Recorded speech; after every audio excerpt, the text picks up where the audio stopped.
Can a man be eccentric? Can a man be eccentric? I don't think he can. No. Well, yeah.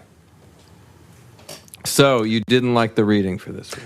I mean, it was fine. It's just I get the book, and look at this book.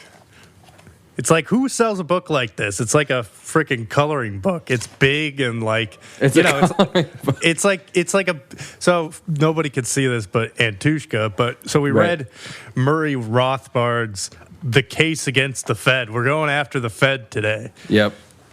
We read, I should say, the first third. Yeah. And the first 50 pages or so. But yeah, I got basically like this, whatever. It's like an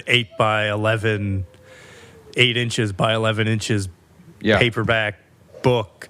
And you think it's silly? Yeah, I'm like, who sells a book this size? That is like, look at the print. It's like, it's just like, it's crazy. It's pretty funny. Yeah, so I don't know. It's like I want to be able to hold the book in my hand. This is like so unwieldy. It's like reading a magazine, but it's a book. Sure. Well, anyway, that's funny. It's like the size of a textbook, but it's only 100 pages. Right. Yeah. Is that the one put out by the Mises Institute? Yes. Yeah. So now I've got an issue with the Mises Institute, it seems. Why are they selling books that look like this? I don't know. Just make it a small book. I don't know. Nobody wants to read a book like this. This is like, anyway, it's fine. Well, the funny thing is I'm reading, because you said a couple days ago how you didn't like it, and I'm reading it. I don't actually see that. I'm interested in what you didn't like, because to me, there's nothing we read that's particularly objectionable. No, I mean, it was fine. Most of this stuff I've known, too, just because, obviously, if you read anything about fractional reserve banking, which we all do, anybody in their 20s, here's the other funny thing. It's as we start our Federal Reserve diatribe, it's like everybody in their 20s has to go through a period where they read about the Federal Reserve and then they get all angry and they're like, wait a minute, what is this thing? What? Can we talk about Jekyll Island real quick? So, it's funny because I posted a quote on my story on Instagram, and my sister responded by just saying, I have no idea what this even means. So, what was the quote? Or should we get to it later? We can start with it. Maybe it's a good one. I can read the quote. I find that when I post quotes from what we're reading, I look at it, a lot of people have seen it and nobody interacts with it. Oh yeah. So I wonder if they're like they don't read it or they think it's stupid. I think people read it. Nice. Probably. Anyway, so the quote was honest warehousing, that is, one where every receipt is backed by a deposited good, may be referred to as 100% warehousing. That is, where every receipt is backed by the good for which it is supposed to be a receipt. On the other hand, if a warehouseman issues fake warehouse receipts, and the grain stored in the warehouse is only a fraction or something less than 100% of the receipts or paper tickets outstanding, then he may be said to be engaging in fractional reserve warehousing. Right. It should also be clear that fractional reserve warehousing is only a euphemism for fraud and embezzlement. Right. Right. Yeah, well, so fair enough. I guess you did plunge them into the middle of his warehouse metaphor. Yeah, it's mostly just the last sentence. I know. Yeah. Fractional reserve warehousing. You like that? Right. Well, is a euphemism for fraud and embezzlement. Oh, yeah. The idea that fractional reserve banking is a fancy way of saying fraud. Right.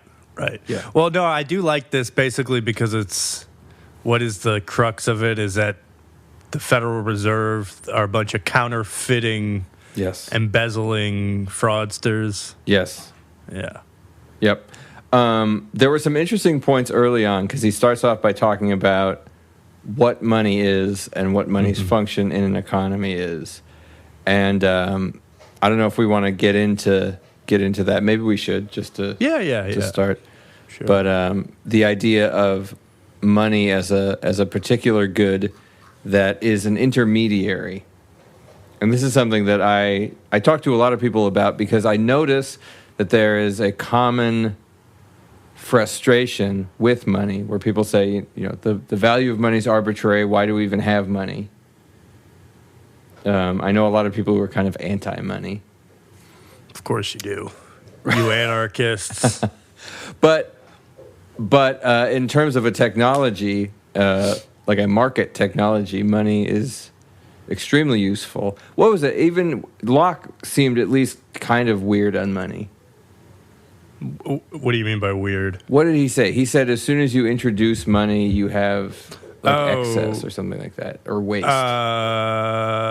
Yeah, what did he say? He had some interesting opinions. Well, he talked about risk with money, that as soon as you abstract away, basically, from reality, you kind of run the risk of, I think it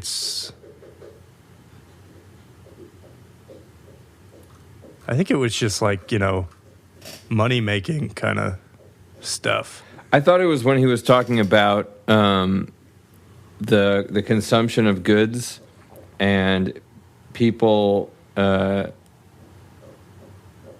shouldn't produce more goods than they can consume. Oh, that's right. It was that money allows you to harbor, to be wasteful. Yeah. And to harbor more than you need, basically. Yes, right. Yeah, that was it. We got there. Right. Because you could abstract away, right. Because, now you can keep more than just the number of bushels of wheat that you need because the bushels are going to go bad eventually, Right. Yeah. That's right. Yeah. But I don't know if that's weird. But go. I'll let you continue. I have I have a few thoughts, but I'll hold them. Sure. So anyway, so Rothbard talks about how the beginning of economy is direct exchange. I think he uses the example of barrels of fish in exchange for bushels of wheat. Mm-hmm. And some fishermen could exchange, if they need to make flour or something, they could exchange barrels of fish that they have for somebody else who grows wheat. And then what money allows you to do is a more versatile system of exchange, because maybe the farmer doesn't need fish or doesn't want fish, and it will allow the fisherman to give him some placeholder of whatever the value of the grain or the bushels of wheat that he's purchasing are, so that farmer could use that value not just for fish, but for whatever he wants or needs. And so and then from there, an economy can start to flourish very, very quickly and grow very quickly because it becomes extremely versatile. Right. And it also creates a system where value can be determined more easily, because if you're in a system of direct exchange, value is quite difficult, or price, or how well you're doing is very difficult to determine, because everything has to be measured against everything else, versus everything being measured against a single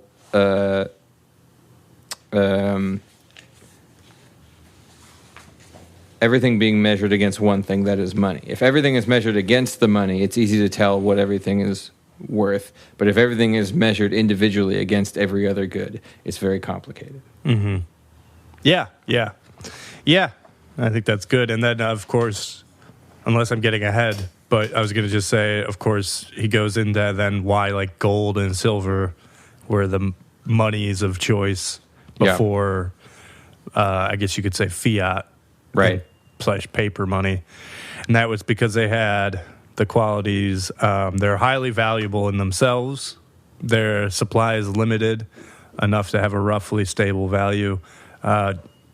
There's a wide demand, easily portable, highly divisible, and they can be sliced into small pieces and, share their value. So right. Homogenize that's them. the piece that always gets me a little bit. It feels like there's a little hand waving or something. I don't know. It just, I never quite connect with the idea that gold and silver are so much better than anything else. I mean, I sort of see it, but it feels like it's not a perfect solution. It feels like the perfect solution is that you have this good that actually, I guess maybe what I'm saying, I'm already disagreeing with it in my head. But, you have something that has no market utility. But then that's like essentially what a paper dollar is or something like that. And so part of, I think, what he's saying, I'm just working it out in my own head. I know you just read it. I guess what he's saying is that gold and silver actually do have market utility outside of being money. I.e., they can be jewelry, or they can now they can be used in circuitry or whatever. They have plenty of functions. But then their money function has to be completely separated from that. It feels sort of strange. I mean, maybe they are the best thing. I don't know. Yeah, I mean, it seems like the reason that they're the best thing is because of their supply. It's limited, but not too limited. Exactly. It's like, right. I mean, this is why I guess the New World kind of screwed up the supply, because all of a sudden you had this new world that had a bunch of, so you maybe doubled or tripled the supply, the world, quote, world supply of gold. Right. And then when the Americas were, quote, discovered, right, that just made them more plentiful and obviously devalued everything. Right. Yeah, I don't know. I mean, I thought it was because of that, and it's the same reason. When you were saying what's a perfect modicum of exchange, obviously it's Bitcoin. I mean, come on. It's right there in front of you, Antushka. That's true. That's true. It's also doing very well. Right. Well, and I mean, the interesting thing is this is it's doing very well. You're right. I noticed that, and I was very happy to see that. Yeah, me too. I'll just be honest. But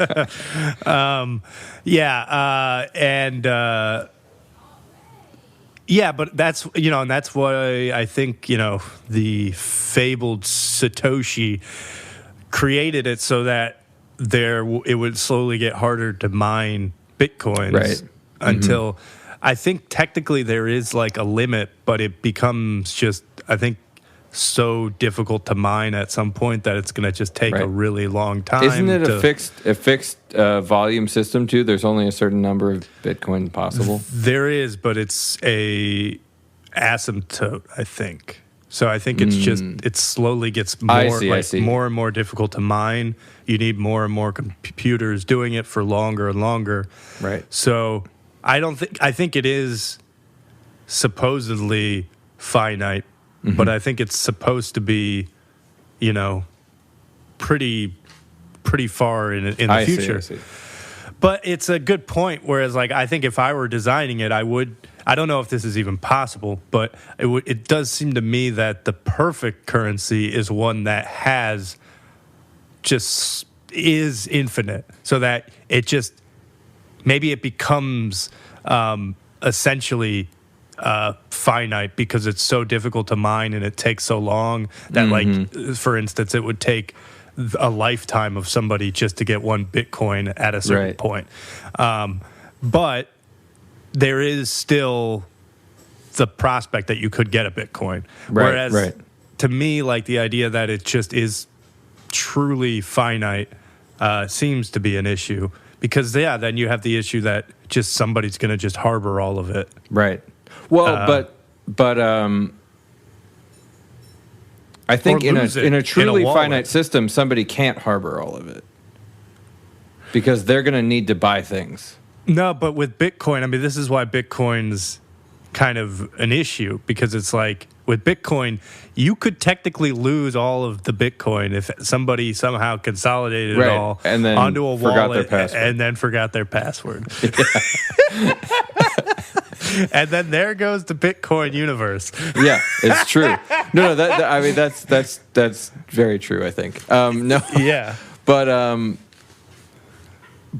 his next point Rothbard's next point that he makes in the case against the Fed, when he's talking, which I thought was really interesting. He's talking about people want to know what the ideal amount of money in an economy is. And he said there isn't an ideal amount of money, but whatever amount of money there is when that becomes money is the ideal amount. There should never be any more. There never needs to be more money in a system than the money that already exists. Yeah, it's an interesting idea. And he talks about how it is in theory possible to inflate the supply of money exactly in accordance with the inflation of the economy as goods and services expand so that money maintains its value. But increasing the supply of money into an economy has no public utility at all. All it does is decrease the spending power of that money. Right. And so there's no reason to ever do it. It's better to keep fractionalizing it. Okay. Pennies and half pennies and quarter pennies and stuff like that. That's a much better system than adding more dollars. Okay. Because as the economy grows, your dollar is just going to get better and better and better. Right. So and that's as you make interesting. More goods, the purchasing power increases. Right. Makes sense. Yeah. Yeah. No, that's actually a good point. I hadn't thought of that. And in a fixed system, the other thing that it addresses is not in Bitcoin where everybody can lose a password. But if somebody's hoarding all the money, they're going to need to use that money in the economy. So there's going to be natural systems where it's going to be very difficult for somebody to keep all of the money forever. Yeah. No, it's true. Yeah. No, that's interesting. I hadn't really thought about that idea that, you should just fractionate your money. But wait a minute. Does this mean you're into fractional reserve banking? Well, no, because that's the whole different thing. That's not making but it's got smaller fraction. Divisions of pennies. Yeah, it's got fraction in it. Kind of is. Yeah. I mean, it sort of is. It's just going in the opposite direction. You're fractionating in the other, which is the opposite of fractionating, I suppose. If you're, I like this bit about the optimum quantity of money, though. So the question is, what is the optimum quantity of money? And then he says, if we consider this common question carefully, however, it should strike us as rather peculiar. How come, after all, that no one addresses the question, what is the optimum supply of canned peaches today or in the future, or Nintendo games, or ladies' shoes? In fact, the very question is absurd. A crucial fact in any economy is that all resources are scarce in relation to human wants. If a good were not scarce, it would be superabundant and therefore priced like air at zero on the market. Therefore, other things being equal, the more goods available to us, the better. If someone finds a new copper field or discovers a better way of producing wheat or steel, this increases the supply of goods. These increases in supply of goods confer a social benefit. The more goods, the better, unless we return to the Garden of Eden, for this would mean that more natural scarcity has been alleviated and living standards in society have increased. But then why does the optimal supply of money even arise as a problem? Because while money, as we have seen, is indispensable to the functioning of any economy beyond the most primitive level, and while the existence of money confers enormous social benefit, this by no means implies, as in the case of all other goods, that all other things being equal, the more the better. For when the supplies of other goods increase, we either have more consumer goods that can be used, or more resources or capital that can be used up in producing a greater supply of consumer goods. Trying to go down to where the money commodity functioning as money can only be used in exchange, in facilitating the transfer of goods and services, and in making economic calculation possible. But once money has been established in the market, no increases in its supply are needed, and they perform no genuine social function. Yeah. Yeah. Yeah. Yeah. So I thought that was interesting because that's a point that I hadn't thought through in that way before. Yeah. Yeah, I would agree with that. It was making me remember another one of my pet peeves with this stuff. Oh, yeah? What's that? And this is, not really a great pet peeve, to be honest, because this is a great pet peeve. It's not one of your better pet peeves. No, it's what writers are supposed to do, but it kind of pisses me off. When they are too, I guess, they example heavy and metaphor heavy.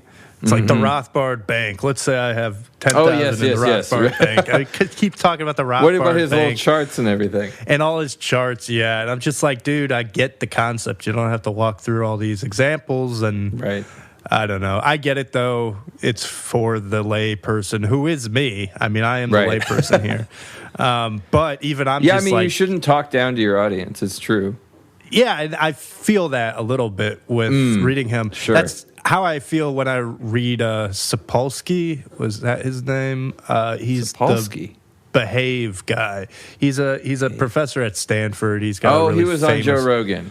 Probably. So something with monkeys, right? Or primates, yes. Yeah, he's like a psychologist. Yes, He has some famous YouTube YouTube lectures. I can't speak right now, Antushka. And he's a nice enough guy, but yeah, it's just his book is too much of like running you through these examples. Like, okay, let's say it starts with like, he's like, I'm about to shoot Hitler. And then anyway, it's fine. Rothbard doesn't go that crazy, but and I wonder with Sapolsky, because he's a biologist, so he's talking about a lot of biology that I know. So there's a part of me that's like, well, do I just find this annoying because I'm too knowledgeable about this? I'm like, don't dumb it down this much. But no, it's not it, Antushka. Because you feel like he's talking down to the audience. Yes. Yeah, I don't appreciate it. And again, I think it could be concise. It could be much more concise. It's like, this didn't need to be 50 pages. Sure. It's like, and granted, it wouldn't have been 50 pages if the font was a little bit smaller on mine. Let's be honest here. Yeah. Anyway. I agree. It's a little overwritten. Yeah, but it's fine. But yeah, I mean, so what did you like about that excerpt that you read the most, though? What was the point? I think it's a radical idea that most people don't think about when they're thinking about inflation and economics. I think most people assume that inflation is just this thing that happens and has to happen. Right. But it doesn't. You're saying that you don't need to increase the money supply. Exactly. Yeah. And he's making a total statement. You never need to. You never ever need to do that. Yeah, because he ends the section. Money then is unique among goods and services, since increases in its supply are neither beneficial nor needed. Yeah. Yeah. Well, I guess maybe he'll get into examples, right? Of what? Because my big question is like, how do you know? It's like, well, it's like, can you give a historical example? I'm sure he would have one, but he doesn't list one in that section of a place that didn't increase the money supply and was fine. Because I do think that Well, what is the argument for increasing the money supply, I guess? Because what I'm wondering is, what is the argument against what he's saying here? I guess it's the idea that, well, first off, people do lose money. So you do, you know what I mean? Like in the real world, it's like, you got dollars that are getting destroyed because people throw them out accidentally or something. They go through the wash. Right. If it's a gold coin, it gets lost in a sea ship wreck. It's at the bottom of the ocean to be discovered by a millennial in the year 2024. Nice. Right. Yeah. So the loss of money from an economy. Yeah, I wonder what he would say about some kind of estimate of yearly printing of whatever is estimated to be lost. Mm-hmm. Yeah, because it's like people leaving. Because that wouldn't really count as an increase, maybe.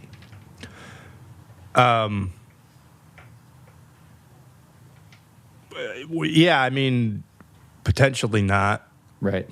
But I don't know. It just depends, too. It's like, I guess he's talking about fiat or, I mean, is he talking about gold? Because in the case of gold, it's like, well, gold is, because it can be used for other things, it can be also taken out of the money supply to be used in vases and, or again, taking out of this economy and shipped to another economy because you're either giving another economy gold or you're Well, he does stuff. He does talk about the example of gold. I don't think he's at fiat yet. Yeah, I don't think he is not either. Very deep. But when he talks about gold, he talks about mining of gold and how the majority of gold mining is used for gold as a productive commodity, not as money. Yeah, now. Right. I mean, and he's right now. Yeah, so I guess he wrote this right before he died, actually, because I think it was like 93. He died in 95. Yeah. Mm-hmm. Takes a few shot at Milton Friedman in the Chicago school. Yep, the softies. He's an Austrian guy. Yeah, they. Yeah. It's funny to me how much animosity there is in these circles. Was there? I didn't get that impression. Ayn Rand hated Murray Rothbard because she said Rothbard's a socialist. Right. Which is hilarious. Because he said there's some function of the state, right? Rothbard? No. Didn't you say that was it? That was why? No, that's why they think that Milton Friedman is like a communist or something. Oh, that's right. No, Murray Rothbard has the quote that if there was a button that ended the state immediately as you push it, would you push it so fast and so hard you got a blister on your finger? Oh, gotcha. Yeah, that makes sense. Anyway. So I don't know. So I guess what I'm curious about, because I haven't talked to enough people who are sort of very pro-modern monetary policy, what is their argument for the necessity of inflating the supply of money? Yeah, well, so I'm not an expert, obviously, on this, but I can give you what I infer it to be, is that this is the one,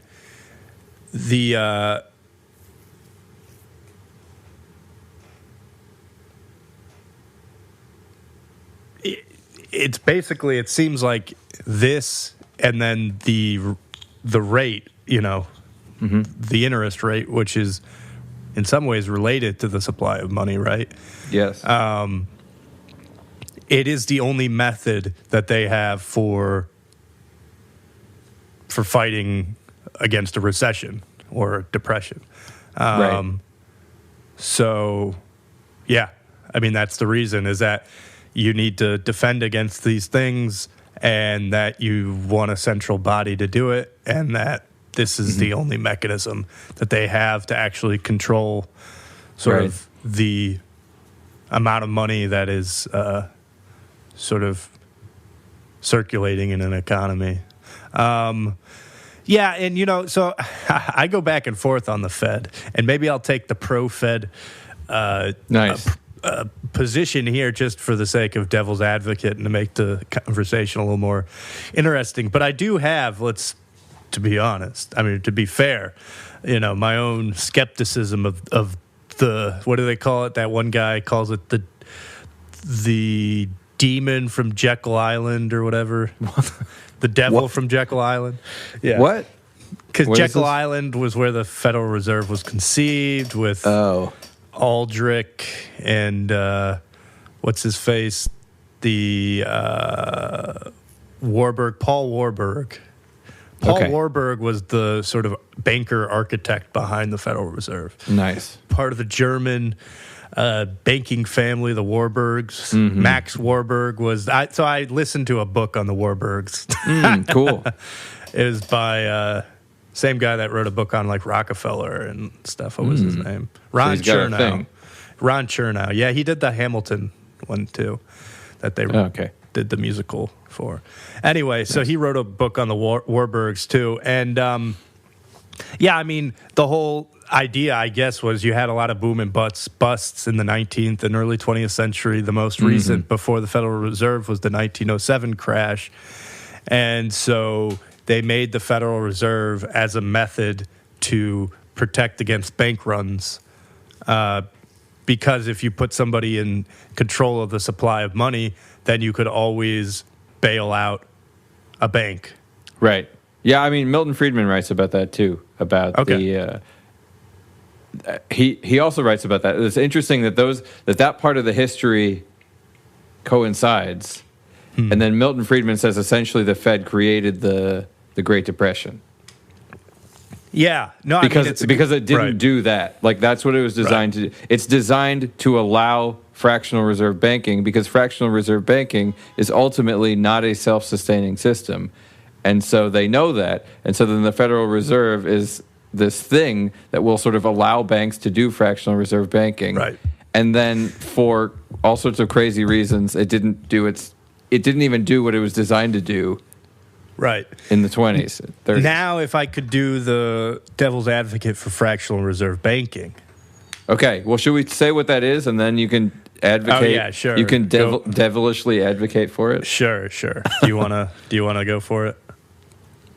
Sure. So, fractional reserve banking is simple. It's exactly the thing from It's a Wonderful Life. It's the idea that if you put money into the bank is not holding on to that entire sum of money for you to be used at any time. They're going to hold on to a fraction of that money that they could give back to you if you ask for it. And they're going to use the rest of the money in their other lending and business dealings. And so the fractional reserve, they're holding a fraction of your money in reserve and using the rest of it, with the idea that if you wanted all of it, they could get it to you, but not today. Mm-hmm. And the fraction, it used to be a tenth, right? That sounds right, yeah. And now I think it's actually 0. That's quite a fraction. Yeah, I think it's like a recent... I think this was actually a pandemic change. Yeah, I think you're right. This might have been a pandemic change. Is that because they wanted to stimulate the economy because nobody was working. So what's one way to get more money into circulation is you get it out of the banks. And so they made it so you don't have to, I think, have any reserves now. Right. So here is, I guess, the devil's advocate for why fractional reserve banking is good, is that it kind of gets at this interesting thing that we have ability as humans to do, which is project into the future and conceive of what might be. And it's almost like it almost feels like that's what we're doing with fractional reserve banking. Is we haven't made the whatever it is we're trying to produce right now, but we know that we will, and so we're giving ourselves leniency. We're almost borrowing against ourselves in the future. Because we know that we'll come back. If we allow ourselves resources in the present, we know that we'll amplify it in the future. And so, it's a bet in many ways. Right. This "we" is a funny word there, but yes. Well, I'm saying we as in humans. Right. You're a human, aren't you, Antushka? Maybe. That's a good point. Yeah. I understand that it's a way for some people to make bets and get very wealthy. That wasn't exactly what I said. Right. I'm saying, though, do you see it's that thing of that the crux of it is it allows us to... I'm not meaning to do this, and I guess I'm being a little aspy, but... No, it's okay. You should please. It allows us, like the "we" and "us," I'm actually hung up on. Oh, yeah. Well, because I'm saying, like, because in essence, we are part of this because we can go to a bank and we can get money, even if they don't have money to give us, they'll still give us money because of this, right? Right. That's essentially what it's allowed. It has, while they are getting richer, it also has allowed us to get richer as well, because we're the ones that are able to borrow this fake money to do things. So it's allowing more people to do things. It confers a small benefit on one end to us. Well, you could say small, or you could. But here's where the devil's advocate really gets in. Right. It's like I'm still trying to figure out what was it that accelerated development over the last 150 years, because something happened that was much different than the thousands of years before. Right. Was it fractional reserve banking? I don't know. Well, was it capitalism? Yeah. When did that become a big thing? I mean, capitalism is kind of as old as anything. Well, in terms of the financier aspect of it, where you have like the modern banker, I feel like they were coming up in the 18th and 19th century, around the time that you had the capitalist revolution and the industrial revolution. So it's like, in some ways, I feel like they did kind of develop together, just in the same way that the CEO and the corporation developed at this time, because it was a necessity, and insurance companies. These were all necessities that came out of the new way that people were doing commerce. Are they necessities, or are they new and creative ways to make money? Well, they're new and creative ways to make money based off of the new way that people were living. People were now going and sailing across the world for months on end. And so if you were going to foot the bill for that, you needed to have a bunch of assets right now, obviously, to loan. And you also you wanted some like insurance that you were going to get everything back. So now you have the development of insurance, and probability theory is going to come on the back of that, because now you need to have more nuanced mathematics to be able to actually predict these things. Yeah, so honestly, I wonder. I actually don't know when fractional reserve banking. I guess if it's probably an easy Google. I associate it with the 20s, the teens maybe, but I'm not sure. I mean,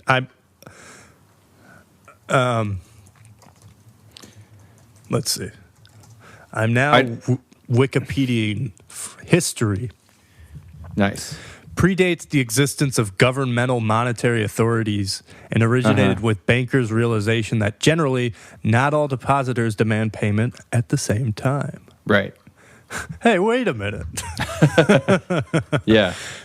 We got just all this money sitting here. Yeah. I mean, it's true. Right. I mean, but if you put it that way, then it starts also to sound silly, like his warehouse idea. If you have a valet company, you can't then go use those start a car rental company on the side.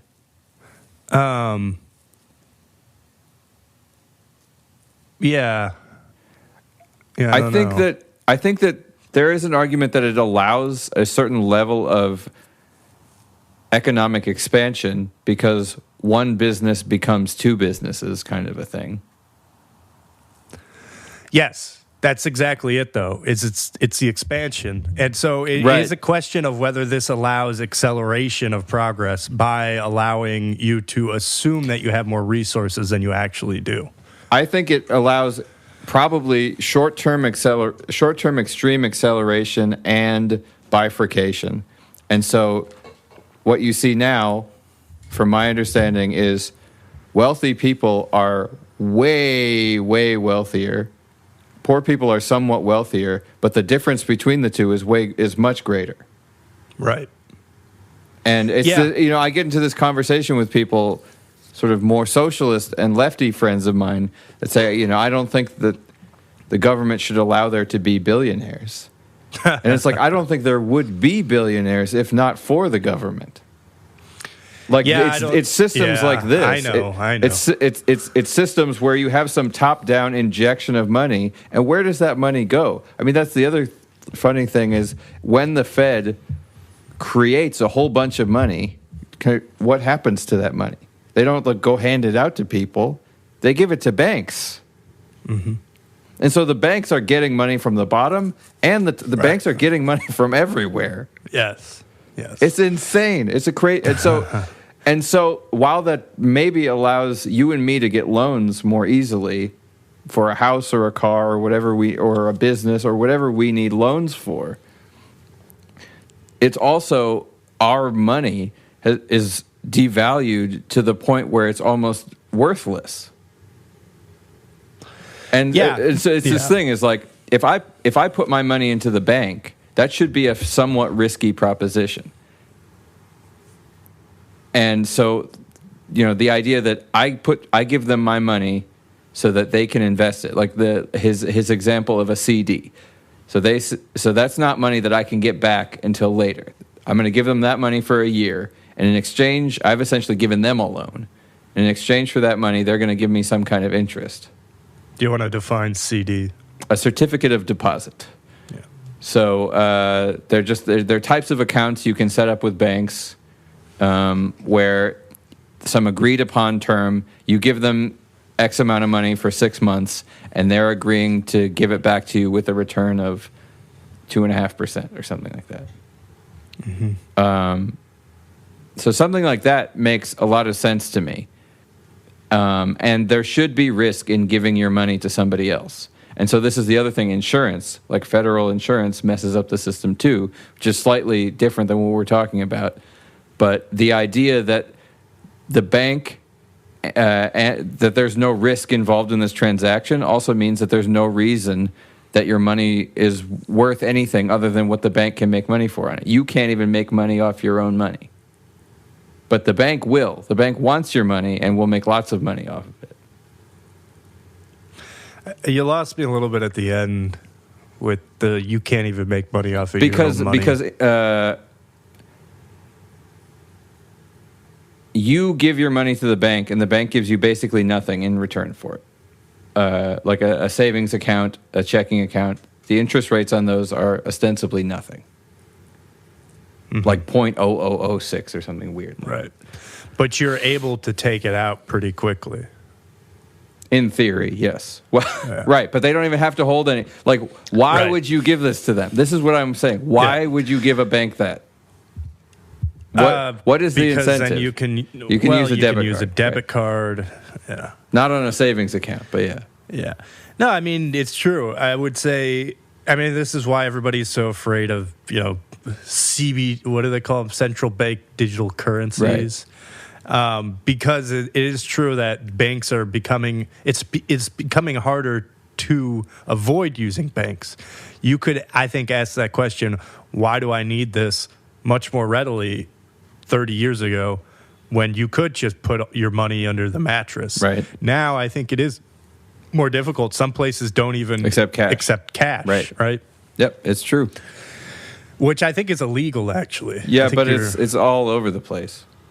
Whether it's illegal or not, it's basically not. Yeah. But I think it says on the dollar that you have to accept the U.S. dollar, right? The physical piece of paper. Yeah. But it's just interesting because again, I'm still trying to figure out, and so many people have theories, right? Mm-hmm. And there isn't just one variable here, right? But there is something that accelerated. I think that something humanity. like fractional reserve banking, it's similar to putting everything on credit. I don't know if we got to that in this, but credit is also an inflationary force. Yes, no, and that's a great point. It's like you can live way better, until you max out your credit, and now you're screwed. Right, or you can live on credit until you make you live on credit until you make the money that you keep saying that you're going to make. Right. So every company is going to be living on credit until it becomes profitable, right? That's like every company is going to be unprofitable for a period. Right. Before they finally break even and pay off their debtors, because they wouldn't have been able to actually even do anything without capital. Right. And how do you get capital unless you're a wealthy financier? You need to go find the wealthy financiers. Right. Or you start a farm. Or you start a farm and you sell rocks on the side of the road. Yes, Right. obviously, Antushka, but it's like we can't all be. Well, I just mean like if farmers. you produce goods, that's capital, or the capital goods. Yeah, I know, but I'm talking about having a tremendous amount of capital in a short amount of time. That's very hard to do, yes, unless you're a bank. Yes, yeah. Yeah, and I mean, and yeah, it's also like part of the, I think, reason people hate these systems is because it's also true that it's whoever was at the ground floor when these systems were made. I mean, they have it made. So my biggest issue with the Federal Reserve is that we don't know who the investors are. I mean, that's my biggest problem with it. It's like, what do you mean the investors? God only knows. Like who funds them? The people who initially bought into the Federal Reserve. We don't know who those people are. Those names are sealed. What do you mean by the people who bought into the Federal Reserve? It's like the Federal Reserve required an initial influx of capital to loan to the U.S. So these people, who are these people? I mean, there's theories about it, right? The Rothschilds, J.P. Morgan, right? The Rockefellers. Right. I mean, it's almost certainly J.P. Morgan, the bank, is part of it, right? Uh-huh. It's all the wealthy financiers in 1913 that were in the U.S., probably the Warburgs. But who knows? I would hope also not, because that would be a conflict of interest. But that didn't really exist 100 years ago. Conflict of interest? Yeah, they didn't really believe in that. Wait, really? Wait a minute. They didn't have ethics? Not really. What? Not to the degree that we have it now. When you look at the things people were doing in 1913. Sure. I mean, they were literally like, I think in 1913, around that era, that was when they were doing a lot of the big anaphylactic experiments where they were just injecting dogs with, they were inducing animals with anaphylactic shock to study it. And it was dogs, I think, what they did. Well, they do stuff like that now.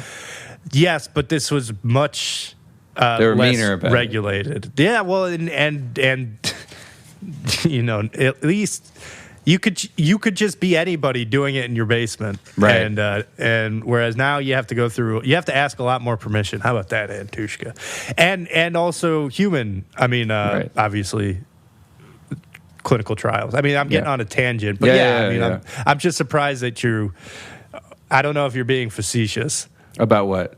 About that they didn't have ethics back then. It's like the ethics, I think, have come a long way. Mm-hmm. I guess I don't buy it, but yeah. I think we're doing the same stuff now. Just because you're getting permission from the government to be mean to dogs doesn't mean that we're not doing it. I don't know. I mean, you look at like World War I was just around the corner in 1913, and you look at how people treated everybody and just threw them into the meat grinder. Right. I don't think we'd have conscription to that level now.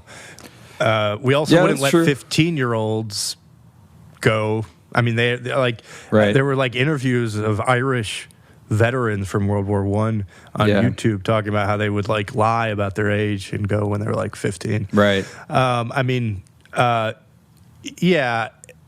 then obviously in terms of medical malfeasance, you know, the syphilis trials, right, in Tennessee, right. You know, go on. I mean, and those were later, actually. Those were in the 20s up to the 70s. I think the 90s, right? There's the last. No, it was the 70s. Well, I don't know if the last. I thought it was 94 was the last vestiges of Tuskegee. They might have died then, but I'm pretty sure the outcry occurred in the 70s because then they came out with. I mean, it's kind of crazy to think, but they came out with the big laws for human trial research in the 70s. Right. Yeah. And yeah. Right. I mean, I'm not being facetious in that I know that there are ethical standards according to regulatory bodies that didn't exist in the teens. I guess from my perspective is, does the landscape look significantly less brutal? Yes. And to me, I guess maybe I'm looking at the wrong things. No. What? Yeah, I see the world currently, and I'm too dark. Like, maybe I'm having a bad day. I currently see the world as like a bureaucratic hellscape where things that are done in the name of something like ethics create the worst possible, like tent cities in Chicago or in New York, or like this thing where this isn't even just in the U.S., where in the name of helping people sort of, like border crossings, migrants coming in, and then there is no help for them. It's in the name of being kind, they end up like sleeping on the street. And it's just like, what the hell is this world? And that's all bureaucratic nonsense. Yeah, but that was going on, I think, back then to a much larger degree, and people were just less aware of it. But Milton Friedman writes about that. Maybe he's wrong. He said the big difference is in the 1800s and early 20th century, you could come here and you didn't need work visas. That system was not entrenched yet. And so you could come here and work your way up and get a job and like eke out a living. Whereas now that's illegal. Yeah. And it's illegal here, and it's even more illegal in Europe. It's this thing like, if you just go to Germany, you're screwed. Because the bureaucratic state is so entrenched. Right. And what's the bureaucratic state trying to do is, in many ways, is it's trying to actually keep us safer. Exactly. Right? Yeah, because it's saying that anybody who works should make this amount and should get these benefits and the like minimum standard of living, and then you wind up with this chasm. Right. But that's the point, is that in many ways, even though like the fact that the bureaucracy is so it's so crazy right now kind of makes my point, because it's like that is an ethical monster in some sense. It's like it's made for the purpose, it's made to try to make things better, but as obviously, as you've said, is becoming part of the issue because of all the entrenched problems. But yeah, I just think that bureaucracy forms out of good ethics, people trying to basically do the right thing and try to make it so that somebody doesn't die working this job the second time somebody goes and does this thing. Right. And so you put a rule or a guideline down, and then over 100 years, it just becomes this crazy thing. But yeah, I mean, it's still just this question of like, well, okay, this is my fundamental thing with everybody that gets at the Federal Reserve. It's like, because again, I'm one of these people. These are the questions I ask myself, because I have these same thoughts. I'm not like, I don't like inflation right now. I'm looking at Jerome Powell. I'm like, dude, what are you doing, bro? He's fighting it. I mean, he's doing a fine job of fighting it, given the system. Yes. Yeah, exactly. Yeah. But, of course, I'm thinking like, oh my God, we came of age in the recession, right? So, I'm not a fan of the current monetary system, I guess is what I'm saying, right? But that being said, I also look at a lot of the criticism as either people who just want the power for themselves, or people who just, they don't have an alternative system that would work. Maybe Rothbard. Rothbard definitely does. A lot of the people, yeah, he has a fixed system and no states, right? Right.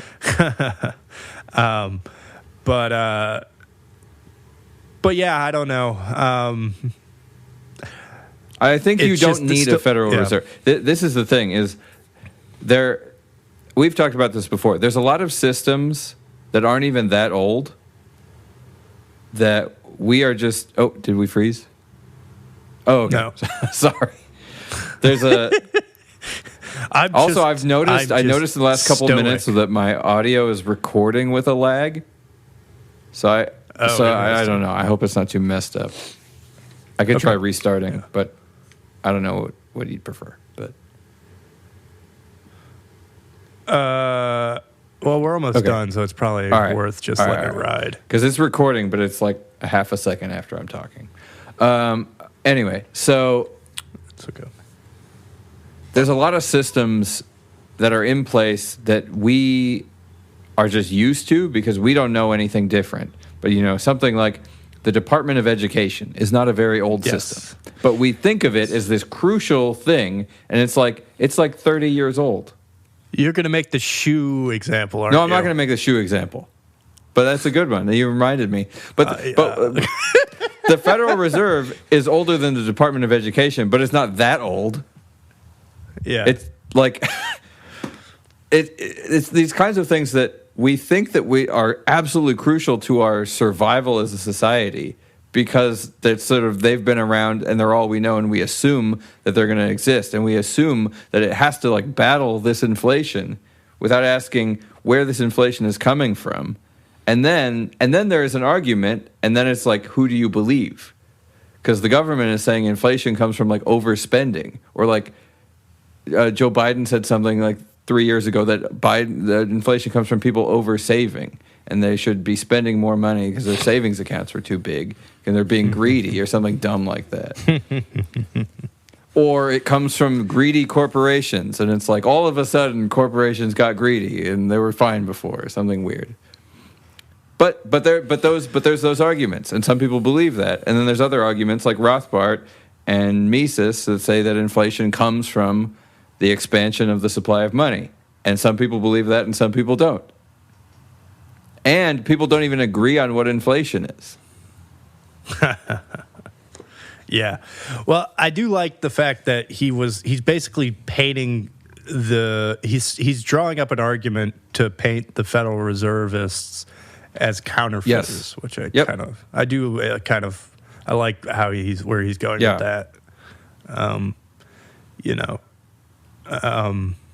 Right, because they're not creating sound money. They're doing the exact same thing as you would be doing if you were making fake $10 bills in your basement. Mm-hmm. Right. And from his perspective, it's exactly the same thing.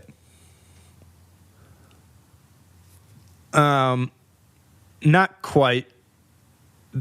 I think this was the Austrian thing. It's different in how it's distributed, right?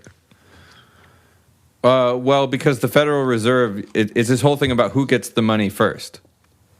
So they make a bunch of $100 bills, and now they have a bunch of $100 bills. I mean, but when I talk about distribution, I mean the Federal Reserve gives that money to the banks, and then the banks give that to the who? Corporations. Right, yeah, exactly. Well, and then the corporations give that to their employees, and then the employees give it back to corporations. So that's how it gets into the ecosystem. Right. Whereas with just regular counterfeiters, it's a little bit. Yeah, it would start at the retail level. Yes. Yes, exactly. Sorry, I'm bringing that up because I thought that was an interesting point that he brought up. There was some nuance difference between the Austrian school and the Chicago school for counterfeiting. And I think it might have been that. The counterfeit definition. Counterfeiting is always a process in which the counterfeiter gets the new money first. Yes. Yeah. On the contrary, it is one of the notable contributions of Austrian school economists and their predecessors, such as the Irish-French economist Richard Cantillon, that in addition to this quantitative aggregative effect, an increase in the money supply also changes the distribution of income and wealth. Yeah, that's the point.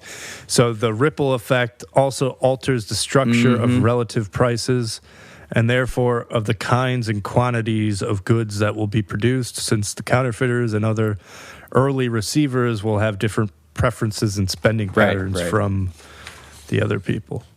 the late receivers. Right, and the benefit conferred by the early receivers outweighs the late receivers to an extreme. Right.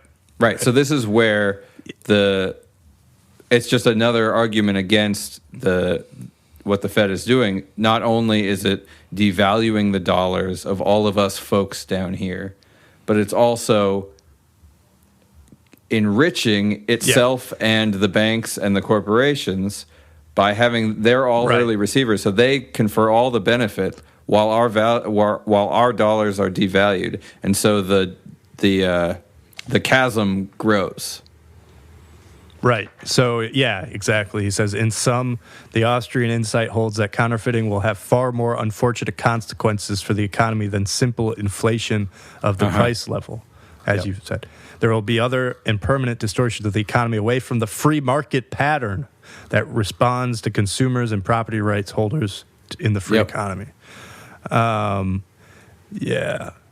Yeah, counterfeiting gravely cripples the moral and property rights foundation that lies at the base of any free market economy. So yeah.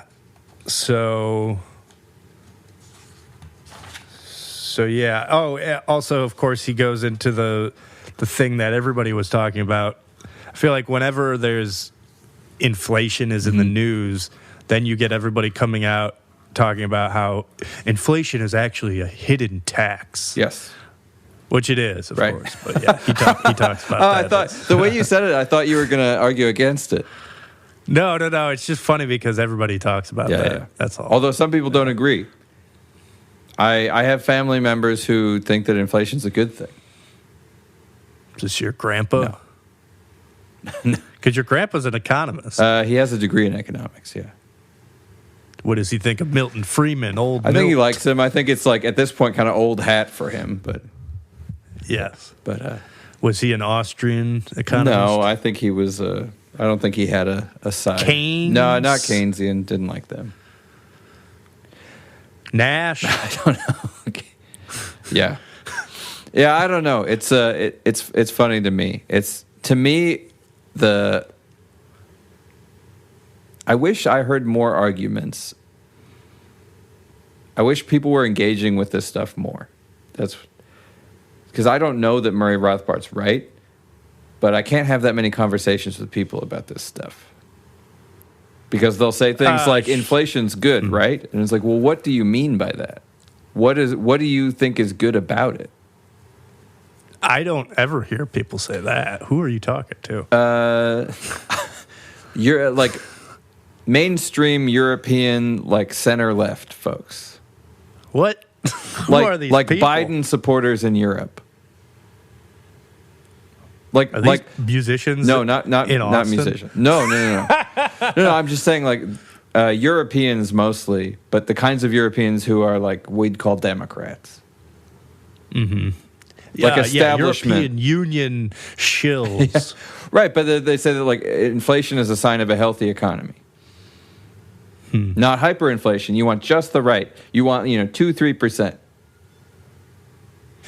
Yeah, no, I mean, it's a good point. I mean, it's true. I feel like people actually looked at inflation more globally as bad before the 2008 crash. Right. Because that was when we went down to, 0% interest rate.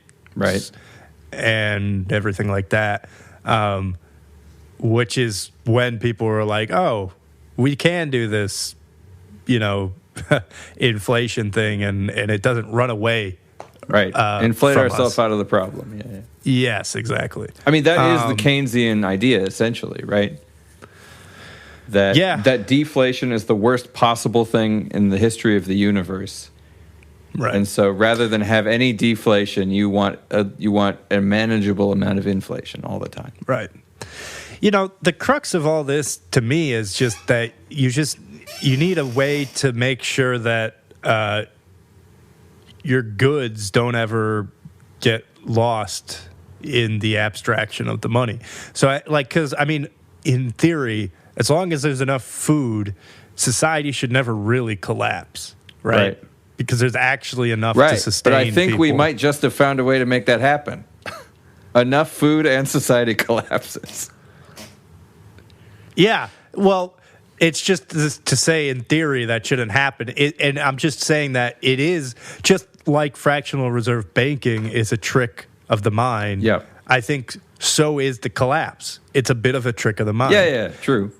Which is why, people like the economists who are tasked in our society to actually deal with this, I think it is why they come out and they're not completely honest, because there is this psychological component to economics that it's like, yeah, you don't want to freak people out because we know that it's the herd mentality, and then everybody goes to the banks and the whole thing crashes.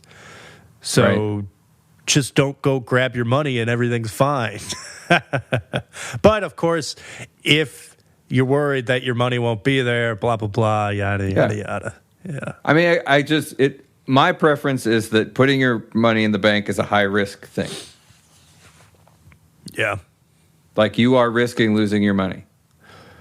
Well, yeah. Because you kind of are now, even though it's like, it seems like you're not. Yeah.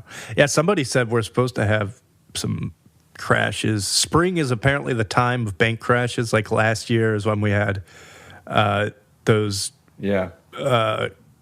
crashes. What was it? The Silicon Valley Right. bank. Yeah, that's right. I remember that. Yeah, and then another one collapsed too. And yeah, I don't know. We'll see. We'll see what happens, man. We will. We've been going a while. Have we? Yeah. Yeah, we didn't even talk about interest rates. No. Yeah, but that's okay.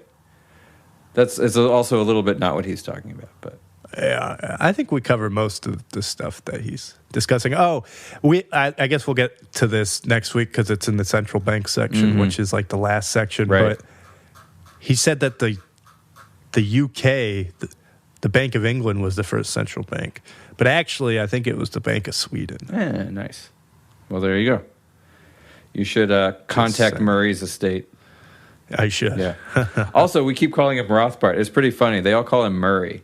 Libertarians do. There's this whole like first name thing. It's kind of culty. Yeah. So is it the Murray Bank? What Yeah, about right. the Rothbard Bank? I don't know. But yeah, so should we try and get to the next 50 pages about something like that? Yeah. All right. That works. Cool. Yeah. At least this one doesn't feel very hard to read. Like I get through it pretty fast. Yeah, no, it was a quick read, yeah. All right. So maybe up to like putting a central bank across. Yep, sounds good. Cool.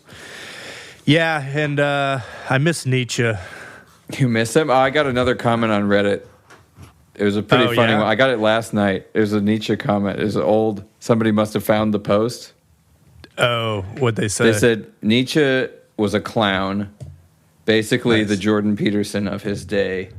Another, like, nobody cares about Nietzsche. He's like a loon who nobody takes seriously. Yeah. Oh, and then he said, what does truth have to do with Schopenhauer? Well, yeah. Maybe they should go read Schopenhauer and find out. Yeah, right. That's funny. No, it's interesting. I've been actually starting to like read other people's interpretations of Nietzsche. Uh-huh. I kind of like to not do that right away. Sure.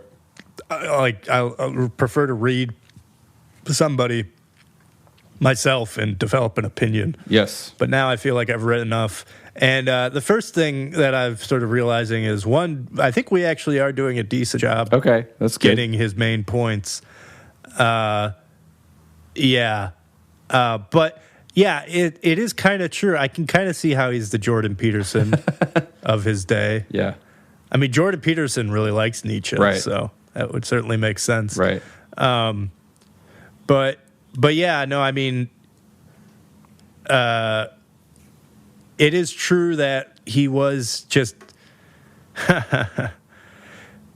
He basically thought that and you would like this, though, and I think you've said this, but he basically just thought that you should do whatever you think is right. Right. Mm-hmm. Yeah. So, yeah. Yeah. All right. The Antushka Doctrine. Yeah, anyway. All right. Cool. Yeah, we did this. All right. Sweet. Goodbye. See ya.